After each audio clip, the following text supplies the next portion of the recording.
సుమన్ టీవీలో మీ personal and business promotions కోసం కింది నెంబర్కి కాంటాక్ట్ చేయండి. మరి జగన్మోహన్ రెడ్డి గారికి రాయి తగిలి సేమ్ అదే రాయి ఇంకొక పక్కన నిలుచుకున్న మాజీ మంత్రి ఎమ్మెల్యే వెల్లంపల్లి శ్రీనివాసులకు కంటి మీద తగిలింది.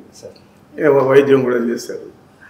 మరి అది ఏదో సింపతి వచ్చేస్తుంది అని చెప్పి ఆయన అనుకొని నిన్న ఆయన అదే చేశాడు. వాళ్ళ దగ్గర రాళ్ళు వేపించుకొని ఇది జగన్ గ్యాంగ్ పని అని చెప్పి పిల్ల కుంక నీ పని అయిపోయింది ఇదంతా కూడా మాట్లాడుతున్నాడు. అసభ్య పదజాలంతో మాట్లాడుతున్నాడు. అతని వయసుకు తగినట్లు తను మాట్లాడడం లేదు. అందుకంటే దరిద్రంగా వాళ్ళ కుమారుడు లోకేష్ మాట్లాడుతున్నాడు. వీళ్ళు కక్షపూరితంగా వ్యవహారం చేస్తున్నారు. రాజకీయాల్లో ఎప్పుడు కూడా హుందాగా వ్యవహరించాల. అది లేకుండా వాళ్ళ ఆస్తిని ఏదో జగన్మోహన్ రెడ్డి గారు పెరుక్కున్నట్లు చేస్తూ ఉన్నాడు. అంతకుముందు కూడా అతను చెప్పాడు, దున్నపోత 5 ఏళ్ళు మనం తన్ని చిక్కిపోయినాము, ఇప్పుడు రోషం వచ్చింది, ఇప్పుడు రాళ్లతో కొట్టండి ఆ దున్నపోతును అని చెప్పి కూడా చెప్పాడు. అంటే జగన్ గారి గురించి ఇండైరెక్ట్గా ఆయన ఏదో ఉద్దేశించి మాట్లాడింది. ఇలాంటి వ్యాఖ్యలన్నీ జనరల్గా తెలుగుదేశం పార్టీలో కూడా వాళ్ళు ఉన్న క్యాడర్కు కొద్దిగా ఇలాంటి పని చేస్తే మా నాయకుడు మెప్పు పొందొచ్చు అని జనరల్గా అనుకుంటారు. ఆ విధంగానే మొన్న దాడి జరిగిండొచ్చు. నిన్న దాని మీద ఏదో సింపతి వచ్చేస్తూ ఉంది జగన్మోహన్ రెడ్డి గారికి. రాష్ట్ర వ్యాప్తంగా అందరూ కూడా ఆయనకు ఖండించారు.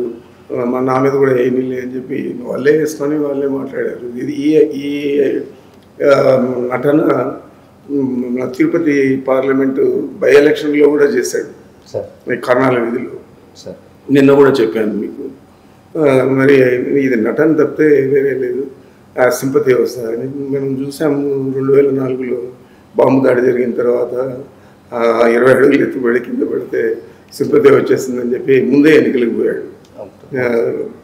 మరి సింపతి అనేది రాదు, మనం చేసే పని మీద ఆధారపడి ఉంటుంది. జగన్మోహన్ రెడ్డి గారు ఈరోజు పేదల పక్షాన్ని నిలిచాడు, అన్ని రకాల సేవలు అందించాడు.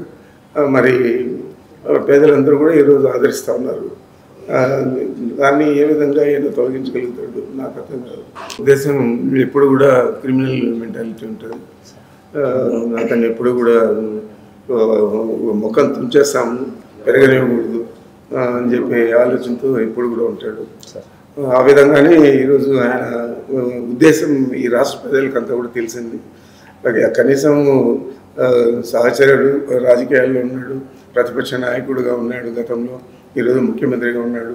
మరి ఇలాంటి వ్యక్తికి తగిలినందుకు ఇంకెవరైనా హుందాగా వ్యవహరించే మాజీ ముఖ్యమంత్రి, ప్రతిపక్ష నాయకుడిగా ఉన్న వ్యక్తి పోయి పలకరించి చూసి చూడవచ్చు.